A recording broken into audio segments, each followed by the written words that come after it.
créatif, comme producteur et comme chef de projet. Donc j'ai fait 6 ans que je bosse là-bas. J'ai bossé également 1 année chez Blizzard en Europe. Et actuellement, je travaille sur plusieurs projets, plutôt en tant que directeur créatif actuellement. Bonjour, moi c'est Maxence Volo, game designer Amplitude Studio sur Endless Space et ponctuellement sur Dungeon of the Endless qui est sorti hier. Je fais un peu de promo, hein, j'en profite. Il faut, vas-y, profite. Et voilà, et avant ça, je suis sorti de Super Info Game il y a 2 ans. Et depuis la sortie, je suis Amplitude. D'accord. Bonjour à tous, je suis Boris Solinski. Alors, je suis diplômé de l'Angmin. Je suis donc chercheur en théorie du game design. Et je suis également expert pour le RIAM, c'est-à-dire réseau d'innovation en audiovisuel et multimédia, et directeur donc de l'ICANN, l'Institut de création et d'animation numérique. Bonjour, je suis Marie Muller, je suis sound designer en freelance. Donc je travaille depuis à peu près, c'est ma 3e année. Je suis aussi diplômée de l'Angmin depuis 2011 en conception sonore. Et je suis aussi intervenante à l'IUT de Bobigny avec les licences pro de jeux vidéo. Et j'interviens aussi à l'ESRA avec les subinfographes donc en animation 3D. D'accord. Vous avez aussi tous des stands. J'ai vu, il y avait un stand Subinfographe, il y a un stand d'IUT de Bobigny, il y a un stand ICANN. Et ensuite, EISART, c'est un stand.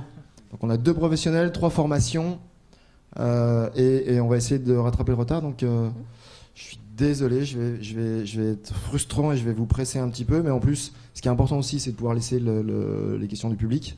Ça, c'est un truc qu'il faut pas trop couper. Donc alors, c'est quoi la différence entre un game designer et un level designer? Je vais rapidement. Qui c'est qui s'y colle? Alors, Vas-y, faites des politesses. Alors, je dirais que en fait, le level design, c'est du paramétrage du game design. Le game designer va donner les grandes mécaniques du jeu et le level designer les situe dans le jeu, en quelque sorte. C'est-à-dire, il va les décliner en niveau de jeu, en espace. Ouais, si vous voulez compléter... Non, je suis hyper d'accord avec ta définition. Pour moi, c'est vraiment le game designer, il conçoit vraiment des systèmes, donc c'est quelque chose de global. Et le level designer, c'est vraiment celui qui les prend et qui les met en situation. C'est directement, au niveau du rythme, ce à quoi va être confronté le joueur. Est-ce qu'un game designer, c'est un scénariste? Ça peut. C'est un gros débat. C'est-à-dire que c'est un débat entre ludologie et narratologie. C'est-à-dire que c'est les 2 faces d'une même pièce, en fait. D'un côté, on a les mécaniques de jeu. On va dire que c'est une conception top-down et bottom-up. C'est-à-dire que soit on part des mécaniques et on va vers la thématique, soit on part de la thématique et on va vers les mécaniques. C'est hyper efficace, court, rapide, précis. Je suis tout à fait d'accord avec toi. En fait, je pense que ça dépend pas mal des boîtes et des projets surtout. Moi, j'ai bossé sur un projet qui s'appelle Game of Thrones, qui était un jeu de rôle, donc avec une forte composante narrative puisque c'était un jeu de rôle. Et en plus, qui part d'une licence à la base. Et en plus, qui part d'une licence avec une grosse histoire que tout le monde connaît. Enfin, tout le monde ne connaît pas, mais en tout cas qui est très importante. Et c'était important justement que le game design prenne bien en compte la composante narrative dans l'histoire et dans le jeu. Donc là, il y avait on était plutôt dans justement la narratologie. J'ai bossé sur d'autres jeux comme Blood Bowl par exemple, qui lui est vraiment un jeu de système, un jeu de mécanique, qui part d'un jeu de table, de plateau pardon à la base. Et donc là, c'est très système et très peu narratif. Donc je pense que ça dépend vraiment des compétences. Je pense que dans les petites boîtes, on a souvent le game designer qui est aussi scénariste. Dans des boîtes plus grosses ou alors avec plus de budget sur la narration, on a vraiment là des scénaristes dédiés. Ça va dépendre, je pense, des projets et de la taille des boîtes. Ouais, on peut être scénariste de FIFA 2014? Alors, ce qu'il faut distinguer justement, ça me fait une super transition. Scénariste, game designer, pardon. En fait, oui, effectivement, dans les petites boîtes, le game designer va s'occuper du scénario. Ce qu'il faut distinguer, c'est histoire, narration et univers, des choses qui sont différentes. Sachant que il y a beaucoup de jeux qui n'ont pas d'histoire à Tetris, on ne sait pas pourquoi les blocs tombent, on s'en fiche. Peu importe, le jeu n'a pas besoin d'histoire pour exister, il a du sens par son système. Il y a des jeux, effectivement, je rebondis sur ce que tu disais avec Chaos Link et Blood Bowl, très bon travail d'ailleurs, dans lequel on a un univers qui est très polis fort. à cette table ronde. Mais très. Bah ouais, c'est un métier de contact. Et c'est un jeu, une licence sur laquelle l'univers est très fort, mais on n'a pas forcément d'histoire avec un point de début, un point d'arrivée, des motivations, etc. On a un background, un contexte qui est très fort. Et des jeux qui sont complètement abstraits comme Tetris, dans lesquels il n'y a pas grand-chose, quoi. Quelles sont les qualités pour être un game designer? Parce qu'il y a plein de gens qui se disent « J'adore jouer aux jeux vidéo, je passe des heures sur League of Legends ». ou sur je sais pas quoi. Il y a de l'écho sur League of Legends. Et je suis sûr que je ferai un bon game designer parce que je suis un pro des jeux vidéo. Je peux. J'adore cette question. En fait, notamment avec les étudiants à ISART, la première année, en fait, on passe beaucoup de temps à désamorcer un certain nombre d'idées reçues sur le fait que le game designer est quelqu'un qui invente, qui ne se salit pas les mains, qui reste en haut d'une tour d'ivoire à balancer des idées aux gens en disant allez-y, tenez, faites ça mes sbires.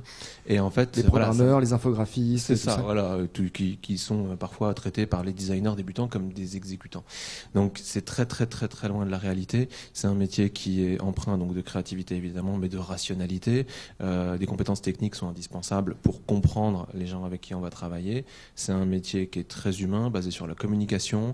On va collaborer avec toute une équipe. On va collaborer avec des gens dont le métier est différent, qui n'ont pas les mêmes impératifs.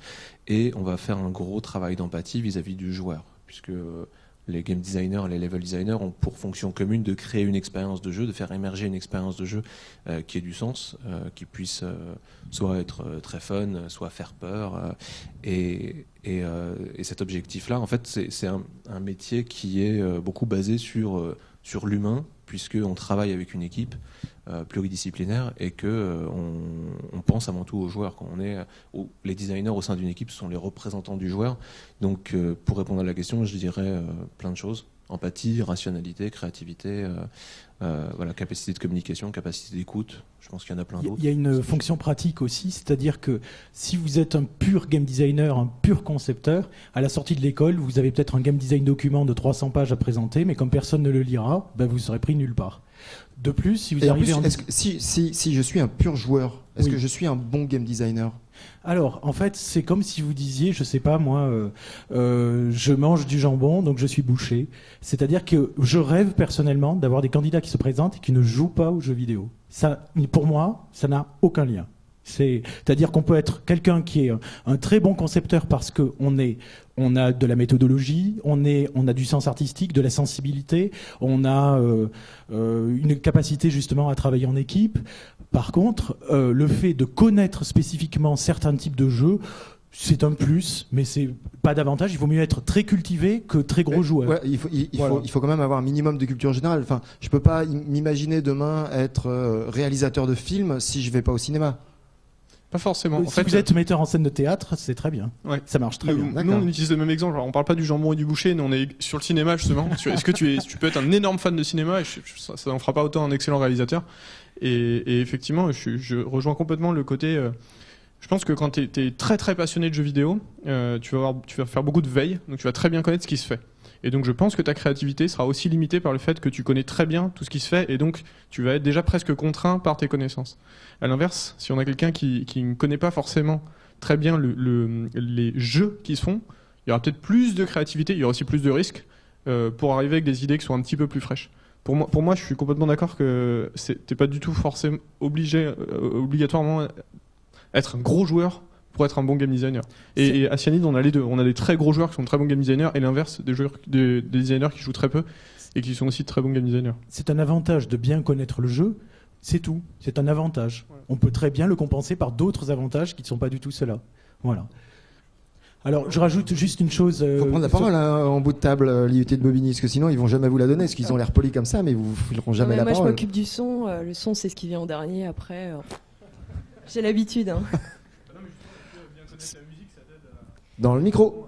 Alors, il y a une grande nuance entre la musique et le sound design. Parce que moi, dans mon métier, souvent on me dit ah, t'es sound designer, ah super, j'adore la musique. Et en fait, je fais quasiment jamais de musique.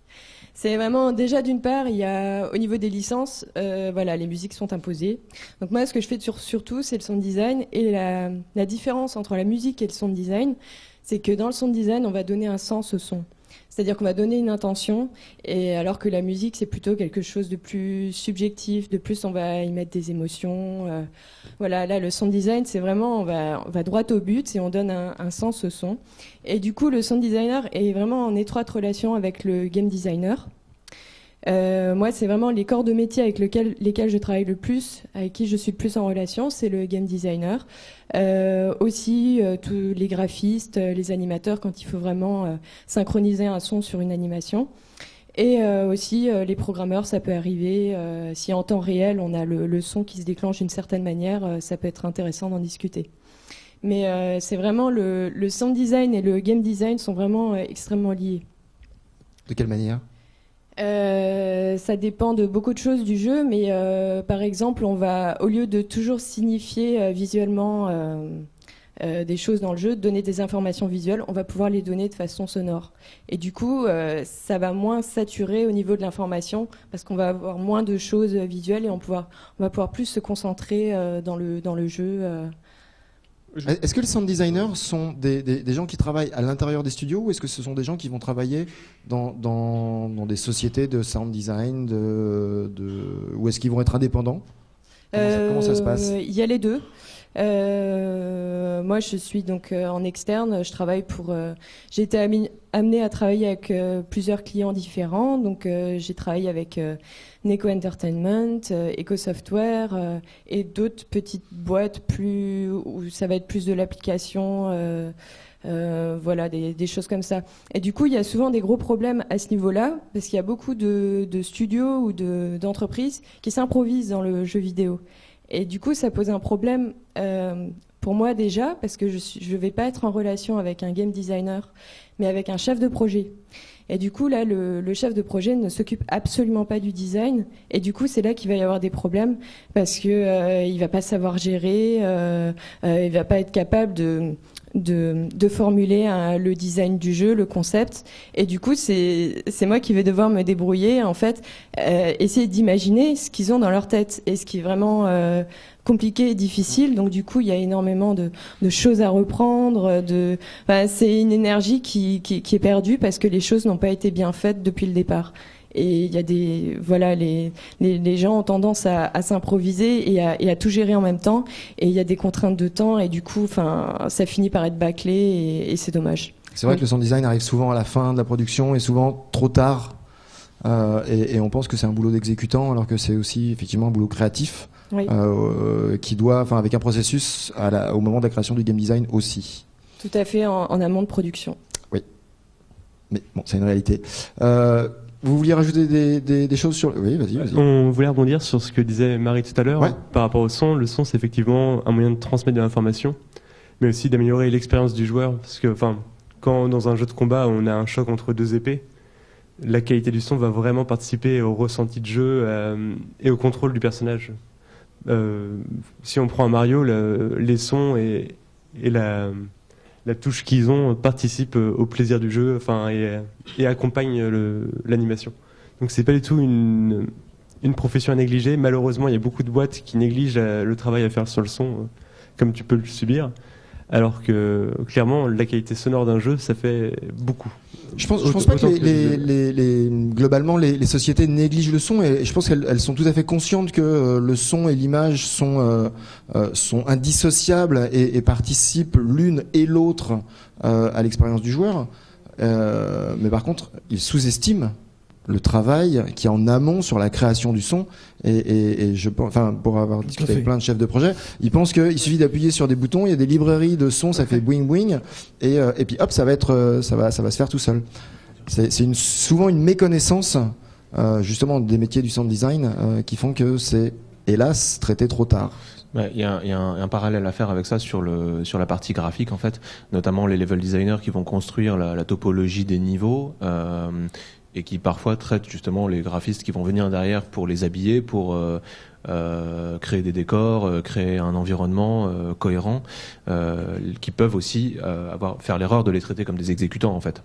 Alors que c'est comme pour le son finalement, s'il y a une collaboration fructueuse entre les designers et les graphistes ou les sound designers, généralement au final, quand on arrive à instaurer un dialogue, on finit par trouver les meilleures solutions en fait à un problème donné et on finit par avoir justement un résultat harmonieux à force en fait de d'itération, d'aller-retour et de communication. En fait, c'est pour ça que dans les écoles de game design, on apprend à faire des choses techniques. Ne serait-ce que parce que en fin de diplôme, vous devez pouvoir montrer des choses, c'est-à-dire un jeu entièrement réalisé. Donc, si vous savez pas un peu programmer, un peu modeler ou dessiner, etc., vous aurez rien montré. Et ça va être avec un lien dans votre CV vers une vidéo sur YouTube du jeu que vous allez pouvoir dire. La personne va regarder et va dire tiens, la personne qui a fait ça, je la veux. Donc ça, c'est très important. L'autre point, c'est que je pense que le fondement de la créativité, la définition de la créativité, c'est l'intégration des contraintes. À partir du moment où on demande à un élève qui est concepteur de réaliser ce qu'il a conçu, eh bien, il arrête de nous faire des jeux avec des paradoxes temporels, etc., parce que ça, à coder derrière, amusez-vous. Voilà. Donc, et qu'est-ce que c'est un game designer efficace? C'est quelqu'un qui, finalement, fait économiser de l'argent en production et qui en fait en gagner après, une fois que le jeu est sorti. C'est ça, un bon game designer. C'est pas celui qui trouve une histoire de vampire sur la Lune ou je ne sais trop quoi. Je suis d'accord. Nous, à Cialis, on a l'habitude de dire un bon game designer, c'est pas quelqu'un qui s'est créé, c'est quelqu'un qui s'est coupé. Et ça peut paraître hyper paradoxal comme ça, mais en fait, c'est très facile d'avoir plein d'idées. Tout le monde peut avoir plein d'idées. Ce qui est difficile, par contre, c'est de sélectionner les bonnes et d'arriver, parce que ça a été dit lors de la table ronde précédente, en fait, on a des ressources limitées et un objectif qualité qui est toujours élevé. Et il faut savoir, des fois, faire moins pour faire mieux. Et ça, je pense que c'est une des compétences et qualités des game designers qui sont les plus difficiles à trouver déjà et les plus difficiles à acquérir.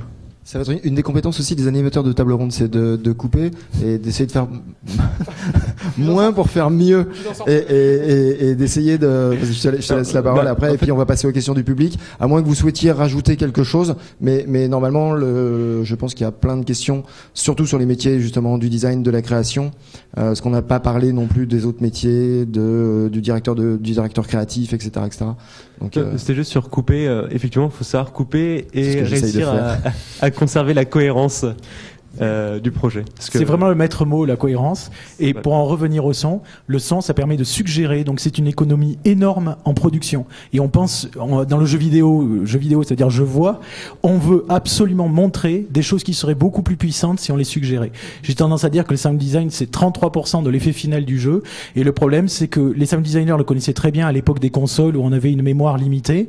On se séparait la mémoire au départ, mais chacun dépassait ce qui était prévu. À la fin, il restait plus rien pour le son. Et donc, finalement, c'est un problème plutôt de séquentialité, on va dire, des différentes tâches, où moi, j'ai été formé en ergonomie. L'ergonome, les sound designers, ils ont leurs yeux pour pleurer, c'est à peu près tout. Ouais. Non, c'est clair que sur le son, je pense que c'est un truc qui est hyper important. En plus, on est dans une époque où on essaye d'être de plus en plus léger en termes de GUI, d'interface utilisateur, pardon. Et le son permet vraiment d'alléger l'interface. Avant, on avait des jeux avec beaucoup d'interfaces, beaucoup de feedback. Le son est un des feedbacks les plus puissants. Et on est en train d'y arriver. Et le paradoxe, malheureusement, qu'on a, je pense, en sound design, qui est très compliqué. Moi, je bosse beaucoup avec des sound designers. C'est que d'un côté, on a plus d'envie de mettre du son pour alléger la GUI. Et de l'autre côté, on a des jeux où on se dit, mais finalement, ce jeu, il marche sans son. Et c'est le problème des jeux mobiles, où les gens jouent sans son, dans 90% des cas. Et ça, c'est une grosse problématique, et c'est difficile, je pense, de jongler sur ces projets-là. Et on n'a pas évoqué le problème de localisation et des voix. Ce qui est moins sur le design, quand même. Quand même, il y a du travail de design, ok, sur la localisation et la traduction. Enfin, en tout cas, il y a du travail créatif, effectivement, sur le côté vocal. C'est certain. Est-ce que vous avez des questions? Si vous n'avez pas de questions, moi j'en ai plein.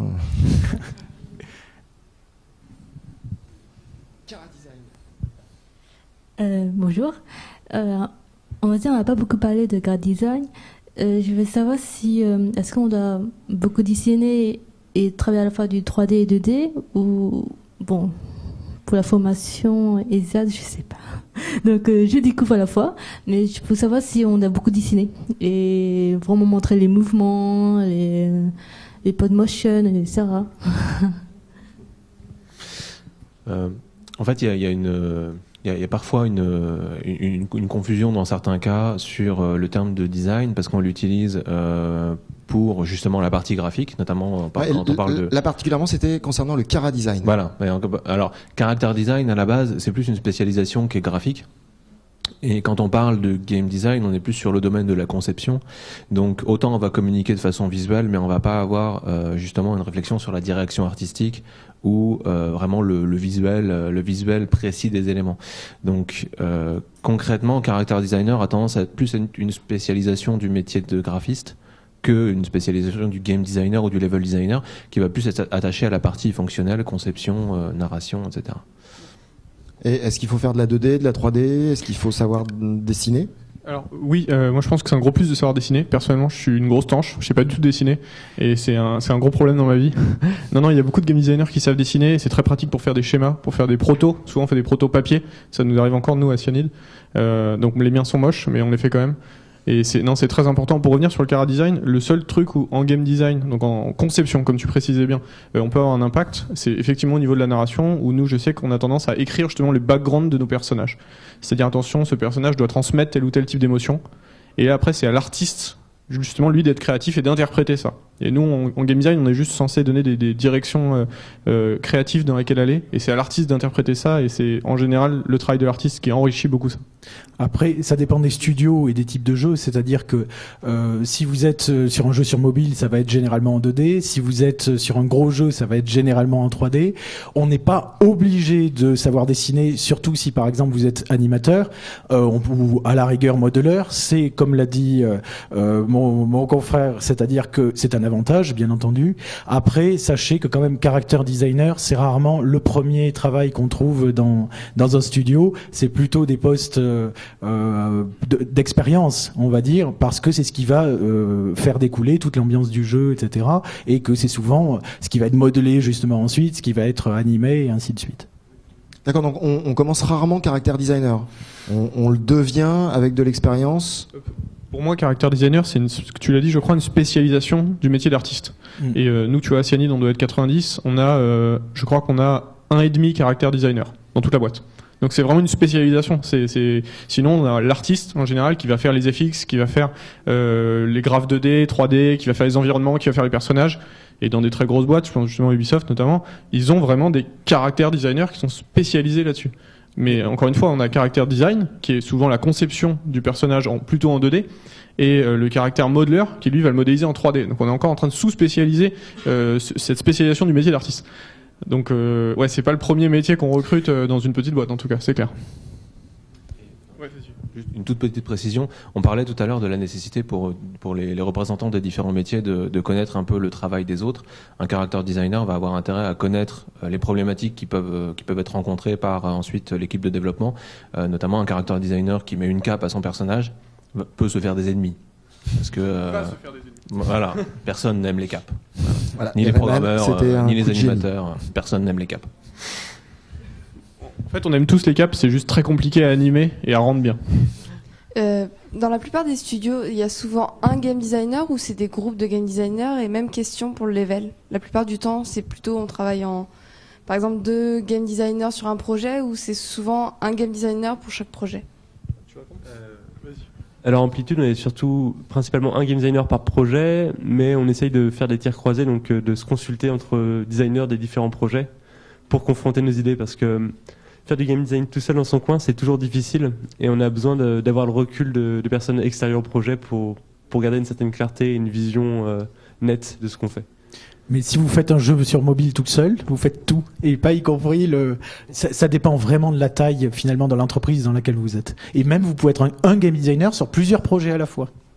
Ouais, complètement. Nous à Cyanide, on a tous ces cas-là. On a des projets avec un game designer, avec des petites équipes de 5-6 personnes. Et on a des projets, justement, un sur lequel j'ai bossé, on était 15 en design. Il y avait 6 quest designers, 4 game designers, 4 level designers. Il y avait une grosse team de designers. Ça dépend vraiment du projet. Je parle beaucoup. Juste vite fait, c'est peut-être l'occasion de revenir justement sur le poste de directeur créatif qui était évoqué tout à l'heure. Sachant que plus une équipe de designers grossit, plus elle va être structurée. Quand vous commencez à avoir au moins 3 ou 4 level designers, vous avez l'un d'entre eux qui va devenir lead game designer, qui va communiquer éventuellement avec la licence, avec le chef de projet. Et c'est dans ces grosses structures qu'émergent en fait des métiers comme le directeur créatif, qui va vraiment chapeauter toute la création du contenu du jeu. Donc c'est des postes, là encore, qui ne se trouvent pas des consorts de l'école. C'est généralement des gens qui ont 10-15 années d'expérience qui commencent à pouvoir assurer ce poste-là. Et en fait, les différents métiers émergent au fur et à mesure. On parlait tout à l'heure des character designers, on peut dire la même chose des scénaristes. Scénaristes à plein temps, c'est quelque chose qui est très rare dans le développement. Tu parlais de quest designer, ce qui déjà Voilà, un studio de taille moyenne. Il y a même des score designers chez Ubisoft sur certains projets qui s'occupent que de régler du score. Donc c'est vraiment une question de taille d'équipe et de spécialisation. Alors j'ai deux petites questions. Bonjour déjà. Si on se destine à être game designer, est-ce qu'il vaut mieux partir sur une recherche de stage ou d'emploi en game design, ou est-ce qu'on peut dire bon, je vais commencer en testeur ou en level designer et ensuite grimper les échelons? Alors, mon conseil, c'est de commencer par donc testeur, ce que tu appelles testeur. Je pense que c'est vraiment une très bonne chose. Nous, à Cialise, on a beaucoup de stagiaires qui sont, donc, nous, on appelle ça le QA, Quality Assurance, c'est nos testeurs, et qui ensuite, souvent, du QA, parce qu'ils se sont défoncés sur le QA, qu'on a vu que c'était des vrais passionnés de création de jeux vidéo et pas juste des passionnés de jeux vidéo, pour rejoindre ta question tout à l'heure, passent après en game design. Ce qu'il faut savoir, c'est que souvent, on l'a dit, sur les projets, il y a un game designer sur une équipe de 5, 6, 7 personnes, voire des fois moins. Donc il y a peu de postes en game design par rapport, je pense, en moyenne aux autres métiers, programmeurs, artistes. Donc c'est quelque chose de très compétitif. Tout le monde veut faire du game design, en tout cas beaucoup de monde veut faire du game design.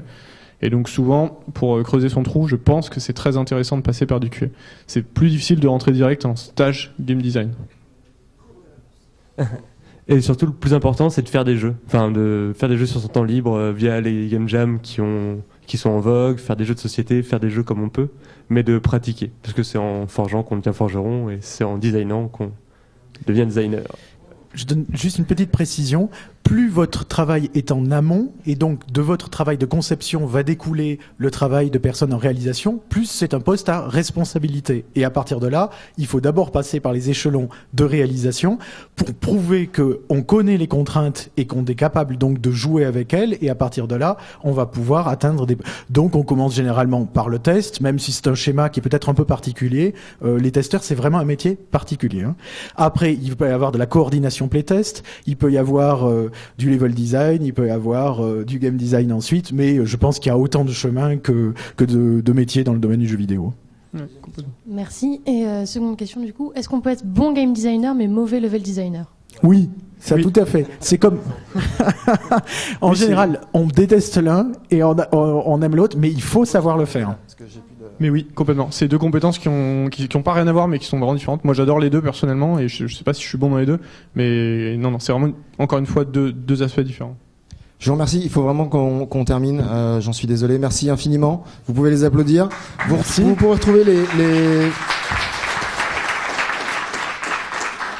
Quel succès. Vous pouvez retrouver les formations sur leur stand, qui sont juste là. Et on va essayer d'enchaîner puisque il est déjà quasiment midi. Je vous remercie infiniment.